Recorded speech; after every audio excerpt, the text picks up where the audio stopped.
بصوا، طبعا انا دلوقتي بلم الحاجه. احنا دلوقتي حوالي الساعه 5:30 كده، داخله على 6 صباحا، يعني بعد الفجر. فانا قلت لكم ان انا اصور لكم كل حاجه وانا ماشيه، يعني انا بكون عامله ايه، مظبطه الدنيا ازاي.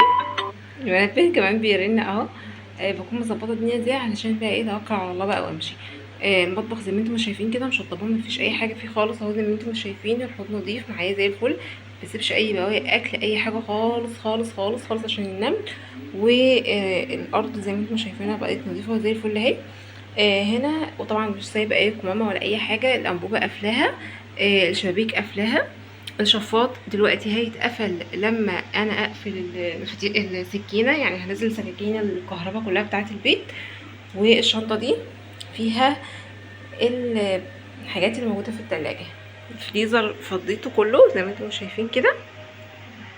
الفريزر مفضيه، مفيش فيه اي حاجه، طبعا الاكل كله اخدته. والتلاجة برضو هكذا. دي المقشه، كل ما الحاجات اللي انا بستخدمها في البيت هنا عادي، ملناش دعوه بيها. المهم زي ما انتوا عارفين ان انا بفرش كده قطع من القماش عشان الاولاد بيبهدلوا لي الدنيا. بصوا هنا الاولاد لسه نايمين على الارض، مش مشكله. بس انا مرتبه السراير وكده. هوريكم كل حاجه. بصوا. مظبطه الدنيا زي ما انتم شايفين كده في الاوضه، مخلصاها خالص زي ما انتم شايفين، مفيش اي حاجه خالص. مسحاها معطراها، الدنيا معايا تمام. فاتحه الشباك يهوي الاوضه. يعني يهوي الشقه، علشان طبعا انا عارفه ان الدنيا زمانها تراب وكل حاجه، بس عشان ما يبقاش فيه ريحه كمكمه وكده. بس مفيش غير الشنطه دي بس هاخدها دلوقتي، بس هحط فيها الفرشه. هحط فيها شويه الحاجات اللي احنا هنستخدمها بعد ما احنا نكون ماشيين تمام. وكده خلاص. يعني بصوا بقى، هوريكم الصاله بعد ما الاولاد تصحى من النوم وكده. بس انا مروقه الدنيا كلها، مظبطه كل حاجه، منضفه كل حاجه.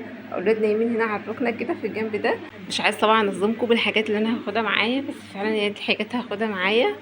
الشنط والحاجات اللي انتوا شايفينها قدامكم دي. مش عايزه افتح الكهرباء دلوقتي عشان لسه هصلي اول، وبعد كده اصحي الاولاد. هصلي الفجر اول، بعد كده اصحي الاولاد. الاوضه دي برضو الى حد ما برضو خلصانه، برضو فيها ابني الكبير نايم. بس هي خلصانه، يعني هرتب السرير بعد ما يقوم. بس طبعا مغيره الملايات كلها، وغاسله الملايات بتاعتي كلها، وسايبه البيت نظيف زي الفل علشان ما يكونش في اي حاجه خالص. هوريكم كل حاجه في الاخر برضو وانا ماشيه. هوريكم الدنيا في الاخر عامله ازاي. خلاص كده انا هتوكل على الله بقى وامشي. طفي النور. بصوا الحمام برضو ما نسيبه في اي حاجه. طفي نور الحمام في الباب. والمطبخ برضو زي ما انتم شايفين كده، مسبتش في اي حاجه اهو. طفي بقى النور كده. نروح هنا على لوحة المفاتيح برضو، نطفي النور. نسيب حاجه واحده بس هي المفتوحه. بصوا الصاله اللي انا قفلتها بتاعت الصاله، معقول نشوف بتاعت النجفه كده. طفيت تقريبا كله. اروح افتح تاني. بسم الله. بسم الله. تقريبا انا سبت حاجة، دول اللي بيتقفلوا. كنت ناسية. كده تمام. بسيب ايه الشنطة دي، هسيبها زي ما هي، في اي يوم نيجي ناخدها عادي، مفيش مشكلة. بصوا الأوضة دي اهي، مفيش فيها حاجة. بصوا انا طفيت النور، مش مشكلة. نقفل بس الشباك ده، خلينا فاتحين ضلفة واحدة بس. السراير اهي. نظبط السرير بعد ما طلعنا. مش عارفه انتوا شايفين كويس ولا لا، بس الدنيا تمام في الاوضه يعني. طفيت المروحه. الصاله بتاعتي نظيفه. الركنه اهي برضو سايباها نظيفه. الدنيا معايا نظيفه خالص زي الفل زي ما انتم شايفين كده. دي حاجتي طبعا بره بس يعني. المهم خلاص كده. هقفل بقى النور.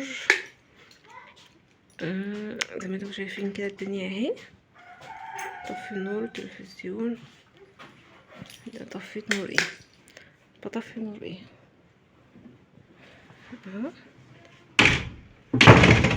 على فكرة النهار طالع، احنا بقينا الساعة 7.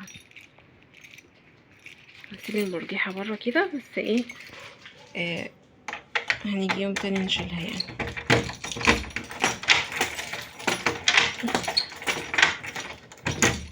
احنا مش بعاد قوي، نقفل البتنات دي كده.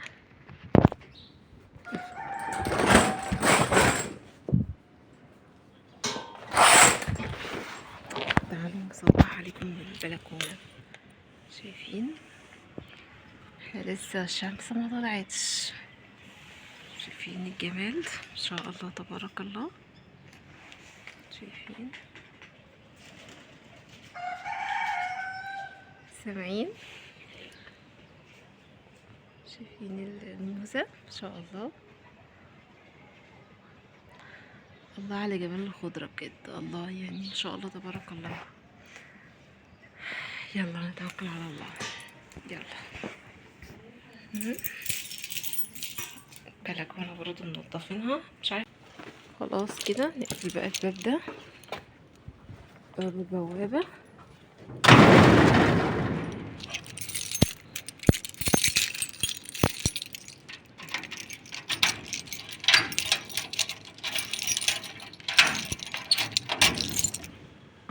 شايفين؟ على فكرة الموزة هنا بس احنا مغطيينها، الموز ورا الحتة دي. يلا نتوكل على الله.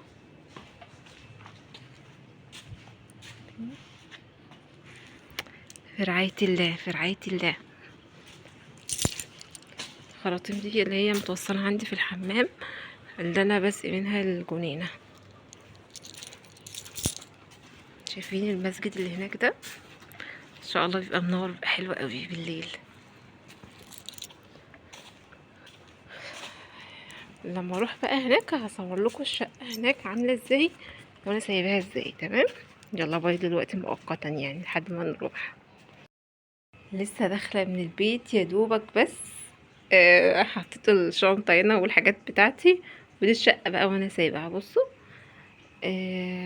الصالون اهو، طبعا فيه تراب، يعني انا ممكن اسيب البيت بس يومين ثلاثه اجي الاقي الدنيا من هنا تراب، فاكيد فيه تراب. يعني هنضف كل حاجه، مش عارفه هعملها امتى بصراحه، بس الله المستعان.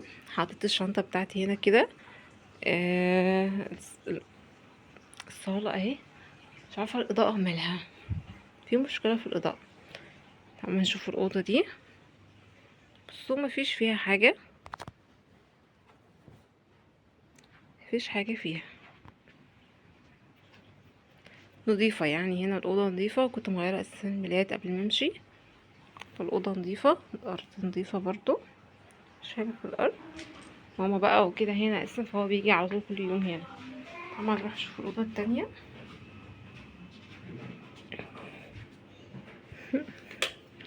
طبعا كنت مروقاها وخليها زي الفل، بس كان في هدوم على الحبل يعني اتلمت اهي كلها. جوجل لمتها لي، فربنا يخليها لي يا رب، متحرمش منها ابدا. هنظبط الدنيا دي كلها مع بعض. طبعا شفتوا الاوضه قبل اساسا ما امشي كنت مروقاها عاملاها ازاي، بس مش عارفه مين اللي طلع هنا، مش عارفه. مش عارفه، ممكن كان جوزي بيجيب حاجه من الفريزر ولا حاجه، فلازم يقفوا هنا عشان يعرفوا يجيبوا الحق يعني. امي دي الدنيا يعني. تعالوا نفتح الشباك عشان ريحه الشقه فيها كمكمه. انا بحب افتح الشباك ده، افتح الشباك ده. يا صباح الفل، يا صباح الفل. الدنيا تمام.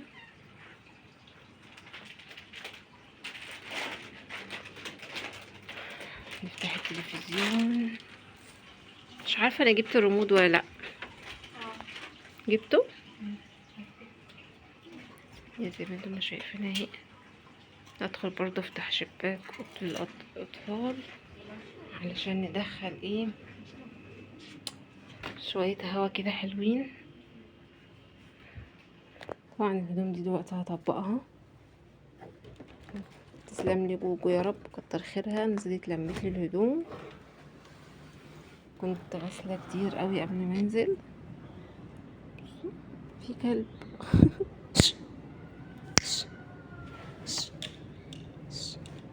مش عايز يمشي. طب الشمس لسه بتطلع اهي، شايفين؟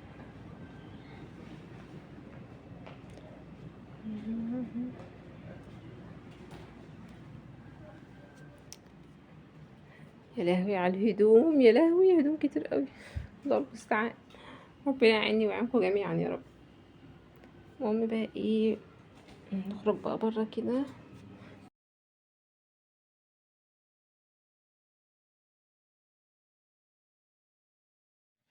السلام عليكم، ازيكم يا بنات؟ عاملين ايه؟ يا رب تكونوا بخير. وحشتوني يا بنات جدا جدا جدا في الفيديو الاخير. طبعا نسيت اسلم عليكم في اول الفيديو، اول ما بدات ان انا اتكلم معاكم مش عارفه ازاي، فقلت اسلم عليكم دلوقتي. اخباراتكم ايه يا بنات؟ عاملين ايه؟ يا رب تكونوا بخير يا رب. يلا بينا كده نكمل بقى مع بعض بقيه اليوم. وطبعا انا مش هينفع اكمل بقيه اليوم غير لما ابتدي بكوبايه القهوه القمر اللي انتوا شايفينها قدامكم دي، بعيدا بقى عن القهوه ان هي اتكبت على البوتاجاز. بس فعلا كوبايه القهوه كانت حلوه قوي. لحظة كده يا بنات حسيت ان انا ماسكة، يعني انا كنت ماسكة التليفون معايا في ايدي وبصور بيها. للحظة كده حسيت ان انا يعني بصب القهوة في الفنجان، لقيتني بصب القهوة في مكان تاني خالص. المهم الحمد لله لحقتها يعني، وكوباية القهوة ما راحتش عليا. بس كانت كوباية قهوة او فنجان قهوة حلو جدا، كان طعمها حلو بصراحة. وانا نادرا لما بشكر في القهوة بتاعتي، يعني نادرا اساسا لما بتطلع معايا حلوة. فكانت حلوة جدا جدا ما شاء الله. المهم شربتها في المكان بتاعي كده، اللي هو لو انتوا يعني عارفيني من زمان عارفين اني بحب اشرب القهوة جنب الشباك الصغنون اللي في الصالون، فبتبقى حلوة قوي قوي قوي، وبحس ان انا بفصل شوية، عارفين؟ بفصل كده شوية. المهم قبل ما اخش معاكم في تفاصيل بقى واحكي لكم اليوم كان ماشي ازاي، ما تنسوش ان انتوا تصلوا على النبي، اللهم صل وسلم وبارك على سيدنا محمد وعلى اله واصحابه اجمعين. ولو انت اول مره تشوفيني، انا اسمي عبير ودي قناه يوميات بيرو. اتمنى طبعا انت تنضمي لاخواتي كده وتبقى اخت من اخواتي، وايه وتشتركي في القناة وتفعلي زر الجرس على علامة الكل. وما تنسيش بقى اللايك بتاعك الحلو كده القمر، علشان انا مش عارفة انتوا ليه ما بتتفرجوا على الفيديو ما بتحطوش لايك. قولوا لي يا بنات ليه ما بتحطوا؟ هتشاكل معاكم، هنعمل مشكلة مع بعض. انا بص انا في المشاكل صعبة قوي، محدش قدي فهنتشاكل مع بعض. فانتوا عرفوني كده، انتوا مش بتحطوا لايك ليه؟ انا عايزة بتنسوا صح؟ بس انا بذكركم اهو، بقول لكم انزلوا دلوقتي على طول على طول دلوقتي اهو. انا اخده بالي منكم شايفاكم شايفاكم. انزلوا تحطوا لايك دلوقتي على طول، وتكتبوا لي كمان كومنت كده منكم حلو كده، عرفوني انتوا اساميكم ايه، اخباراتكم ايه، عاملين ايه، الدنيا دي كلها في الكومنت بتاعكم القمر اللي انا هقراه وهرد عليكم على طول. تمام؟ فيلا بينا كده النهارده نبتدي مع بعض الغدا. طبعًا فطرنا وشربنا الشاي وشربنا القهوة وكل الحاجات دي، والغدا بتاعنا أساسًا بعد الضهر، أنتم متخيلين؟ يعني قعدنا بقى فترة كبيرة كده والدنيا معانا تمام. المهم قُلت بقى أدخل أعمل الغدا زي ما أنتم ما شايفين كده، جايبين النهارده سردين. طبعًا أنا هاملّح سردين يعني أنا هاعمل سردين مقلي، فأنا طبعًا لازم السردين ييجي لي يكون السردين بزيادة كده حبّتين، عارفين اللي هو جوزي لمّا يجيب سردين لازم يزوّد شوية كده، اللي هو إيه، في شوية هيطلعوا على جنب كده هيتملّحوا، لإن طبعًا ما ينفعش يبقى في سردين وما ينفعش إن أنا ما املّحش سردين، فلازم إن أنا املّح سردين. ف طبعًا أنا حطيت شوية كده على جنب وقُلت إن أنا أملّحهم. باحب أملّحهم كده، أحط معلقتين ملح، لو في بابريكا هاحط بابريكا أو كمان ممكن أحط كركم. المهم يعني باملّح السردين زي ما أنتم شايفينه كده، أنا حطيته على جنب علشان بقى ياخد ويدّي مع بعضه كده، وبالليل نتعشى منه. يعني لازم نتعشى بقى بالليل سردين مملّح بقى وإيه، ونفضخ كده راس توم، نفضخ كده راس بصل، والطعم بيبقى خطير يا بنات، خطير، خطير، أنا باعشق السردين والفسيخ، باعشقهم. ف خلاص ملّحت بقى السردين كده، أخدت شوية وملّحتهم، طبعًا باغسلهم كويس جدًا، جدًا من القشر بقى ومش عارفة إيه، يعني بعد كده باحط معلقتين من الملح وباسيبهم كده على جنب، مش باحطهم في التلاجة ولا أي حاجة خالص علشان يستووا معايا. و باحطهم كده على الرخامة زي ما أنتم ما شايفين كده على جنب في علبة متغطية كويس جدًا، وباسيبهم على جنب. وبرضه غسلت السردين التاني اللي أنا هاقليه، طبعًا السردين المقلي ولا بانضفه ولا أي حاجة خالص، إحنا بنغسله بس وبنصفيه، وبعد كده بانزل عليه بقى بالتوم اللي هو أو الدقة بتاعتي اللي هي إيه، باحط توم وملح وفلفل وكمون وكزبرة، وابتدي إن أنا أدقهم بإيد الهون كده زي ما أنتم ما شفتم، وباحطهم على السردين وباسيبهم بقى على جنب يتملحوا كده شوية. المهم يا بنات لقيت شوية الجمبري اللي انتم شايفينهم قدامكم دول ما شاء الله شوية طالعين كده في السردين حلوين قوي، قلت برضه أملحهم واسيبهم على جنب علشان ابقى اعملهم للاولاد. بجد يا بنات كان طعمهم خطير. والعارفين الحاجات القليله انا مش عارفه ليه بصراحه، بس فعلا لما بتيجي تعملي حاجه بتكون يعني شويه صغيرين او مش بيطلع طعمها حلو قوي، بيطلع طعمها حلو قوي اللي هو يا ريت كان في منها كتير، او يا ريت ان هم كانوا يبقوا شويه اكتر. فمش مشكله الحمد لله، اصل انا عملتهم للاولاد فهم حبوهم قوي، بس كانوا بيقولوا لي ان هم كانوا طعمهم حلو بصراحه. المهم برضو جبت الجرجير بتاعي وغسلته ونقعته كده وسبته على جنب، ويعني نضّفته كويس أوي. أول حاجة نضّفته كويس من أي حاجة موجودة فيه، مثلًا لو في ورقة بايظة، صفرا، أي حاجة من الحاجات دي بابتدي إن أنا أشيلها، وبعدين باغسله كده زي ما أنتم ما شفتوا كام مرّة، مرّة و2 و3 و4، وبعد كده بانقعه كمان في مَيّة واسيبه على جنب لحد ما اخلّص بقى السردين، وبعد كده هاغسله كمان مرتين 3 فاهميني؟ المهم خلاص بعد كده جبت معايا كيس من اللي هو الأكياس بتاعة اللبن، فتحته كده زي ما أنتم ما شفتوا، وبعد كده نزلت بالدقيق، وبعد كده بدأت إن أنا يعني أعفّر أنا مش عارفة هُم بيقولوا عليها إيه، بس تقريبًا أعفّر يعني السردين بتاعي زي ما أنتم ما شفتوا. طبعًا كنت طابخة الرز زي ما أنتم ما شفتوا، أول حاجة قُلت أبتدي بيها الرز علشان أقليه ونبتدي إن إحنا بقى ناكل على طول، علشان يبقى الرز خلاص خلص، وبرضه في نفس الوقت هيفضل سخن. قُلت بقى لإن السردين أصلًا مش بياخد أي وقت خالص في القلي، يعني السردين من الحاجات الضعيفة أوي، واللي هو بيتقلى بسرعة، ويعني بيتحمّر بسرعة، وفي نفس الوقت بيبقى ناشف، يعني برضه ما بيبقاش طري، فاهميني؟ المهم قُلت بقى إن أنا إيه، أقلي السردين، ويعني أعمل الرز وأقلي السردين وخلاص بقى كده يبقى خلاص، ونقعد بقى ناكل بقى الأكلة الحلوة الخطيرة اللي أنا باحبها جدًا. بُصّوا، هو السردين أنا مش باحبه مقلي أوي، أو مش موضوع مش باحبه مقلي أوي، أنا بيتعبني مقلي والله بيتعبني مقلي، علشان أنا كنت أكلته كذا مرّة. أنا مش عارفة كان إيه السبب بصراحة، بس فعلًا، فعلًا كانت معدتي بتوجعني، ما كنتش بابقى قادرة خالص، بيحصل حموضة كده عندي، أنا مش عارفة يعني كان إيه السبب. بس المرّة دي لمّا أكلته لأ، بصراحة ما حصلش حاجة، بس مش عارفة كان إيه السبب اللي كان بيخلّي السردين يعمل لي المشكلة دي. يعني أي نوع سمك تاني آكله عادي، أي نوع سمك مقلي تاني آكله ما فيش أي مشكلة خالص، لكن السردين بالذات والسيوف كنت باتعب منهم جدًا، جدًا. حتى السيوف لحد دلوقتي من ساعة ما تعبت منها من حوالي مثلًا 6 سنين أو 7 سنين، ما عُنتش كلتها خالص، من أيام ما كنت حامل في ابني زين. ما عُنتش كلتها خالص، أكلتها بعد الولادة عشان ما حدش يقول لي مثلًا ممكن عشان الحمل وكده، لأ أنا أكلتها بعد الولادة، وبرضه كنت تعبانة منها جدًا، جدًا، جدًا. وكنت أكلتها أساسًا وأنا في بيت بابا قبل كده، كنت برضه تعبت منها، فهو في تقريبًا مشكلة عندي من السمك، أو حاجة بتبقى موجودة في تركيبة السمك نفسها هي بتتعبني، أنا مش عارفة إيه السبب بصراحة. فالمهم يعني الحمد لله، الحمد لله أكلته المرّة دي وما حصليش أي حاجة الحمد لله. فعقبال المرّة الجاية بإذن الله كده آكله برضه ما يحصلش أي حاجة. المهم قعدت أقلي بقى كده السردين واصفّيه كويس جدًا، جدًا من الزيت، اتبقى عندي شوية الدقيق دول بصراحة، فقُلت خسارة إن أنا أرميهم، قُلت أحطّهم كده على المصفى أصفّيهم كويس من أي حاجة موجودة فيهم. طبعًا شايفين قد إيه في بقى يعني أكيد توم بقى وتكتلات ومش عارفة إيه، قُلت يعني أصفّيهم كويس جدًا، جدًا من الحاجات اللي موجودة فيهم دول، أحطّهم في التلاجة. يعني قفلت الكيس كده وقُلت أحطّهم في التلاجة، في أي وقت مثلًا هاعمل أي حاجة يعني أقلي سمك أو أي حاجة، ساعات الواحد كده إيه بيتزنق في شوية دقيق، ممكن الدقيق يخلص وعايزة يعني في شوية يعني لسه عايزة تقلي مقلاية والّا حاجة، فالحاجات دي بتنفع بصراحة، وخسارة كمان إن إحنا نرميهم. فزي ما أنتم ما شايفين خلاص بقى دي كانت القلية اللي هي اللي قبل الأخيرة، يعني المرّة دي هي كانت المرّة اللي قبل الأخيرة، قُلت بقى أبتدي إن أنا أغرف الرز، عشان أنا جوزي بصراحة ما بيحبش الأكل يكون سخن أوي فاهماني، لازم الأكل يبرد شوية. فقُلت أغرف الرز كده زي ما أنتم ما شايفين.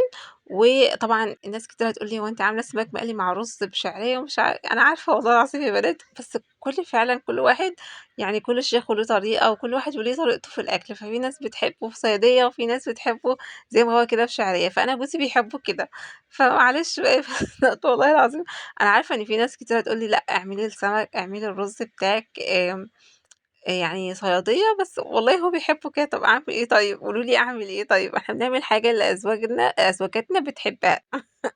المهم غرفت بقى الرز كده زي ما أنتم ما شايفين.